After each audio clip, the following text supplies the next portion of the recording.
As company, welcome back. If you're just tuning in, this is Y254 News Highlights. Tonight we are talking about human rights, and before we took that break we had addressed matters of freedom of expression, and now we want to move to death penalty, where we have the right to live, and everyday people are executed and sentenced to death by the state as a punishment of variety crimes, sometimes for acts that cannot or should not be criminalized.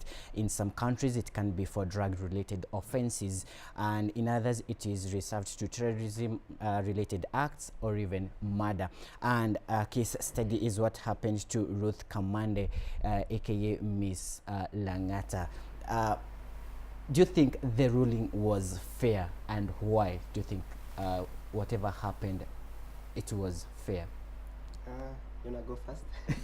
Yeah, please go first. Yes. Now, you know, a young man's life was lost in this, and he was a promising young man, right, who had just started his career, and I think his profession was IT, and you could even listen from the relatives. This is something that years later, I think it was 2015 when the thing occurred. Yeah. So 3 years later, the family is still, you know, in pain, and they could share of the plans that they had for the young man to join the rest of the family in Canada.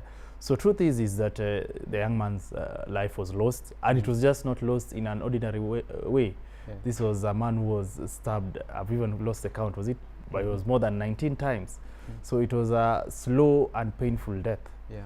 For the young man, and I liked what the judge in her wisdom said, and she said that let it be a lesson to the young people that it is not cool to kill whenever you have a heartbreak or breakups in relationship, but rather it is cool to walk away.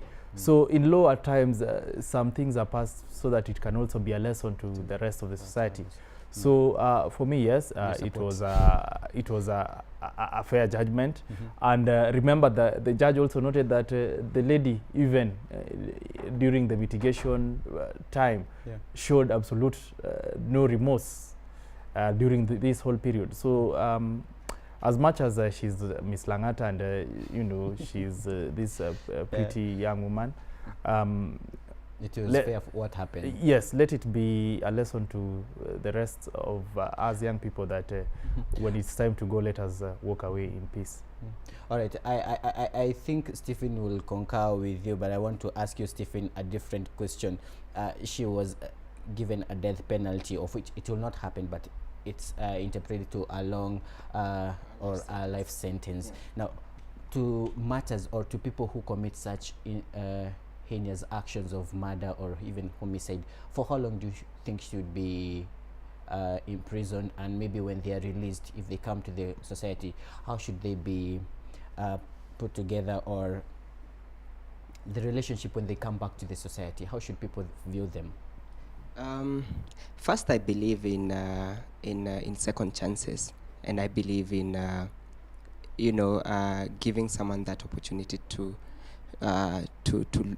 look at what they did and recollect themselves and get back to the society. But then, depending and as my colleague said, depending on the case at hand, sometimes some judgments are passed for the general public to learn a lesson, and I think this was a big lesson for young people.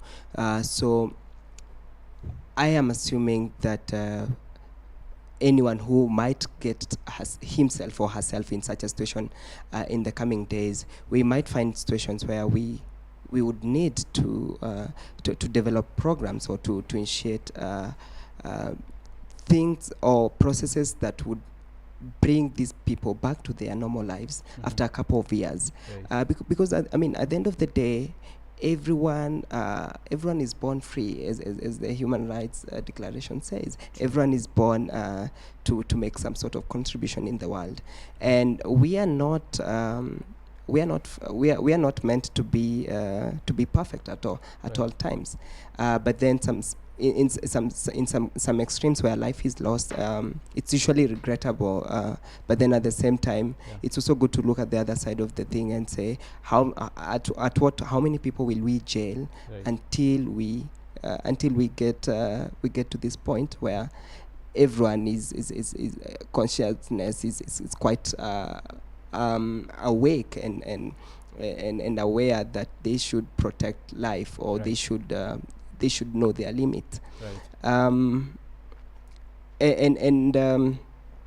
I think from having worked with different young people in different parts of the country for the past let's say 7 years, I would say there's a high need for mentorship, and it goes to the basics of starting from unpacking the human being. Who are you? What is that you are in here? What are you in this world to do? And because sometimes when people lack a sense of purpose, as you conclude on that comment, sure.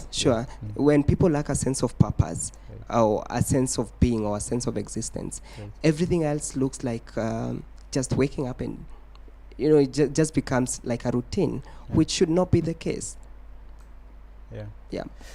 So I want to finish with you, Collins. How long should the sentence be, and when these people are released to the society, how should they be incorporated in the society, bearing in mind they committed a crime, they have been punished, and now they are back? Yes, and before I answer that, let me just a small correction.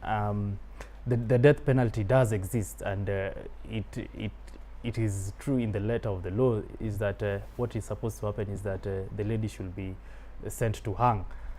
So what is basically happening is that she's in a position where she does not know which day that will happen, and that brings me to the school of thought. There are two kind of school of thought. There are those for or against the death penalty, and those against will argue that those who are sentenced to death never know their day of execution. Wait a minute. Will she be hanged? And if you, and that's what I'm getting to. Or it's a mental torture. Yes, and that is actually their argument. They'll argue that it ends up being mental torture.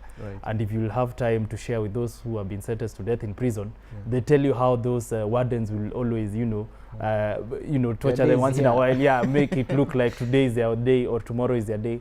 So and that is why those who are against the death penalty argue that it is basically mental torture. And of course, they also argue that no one has the right to take life.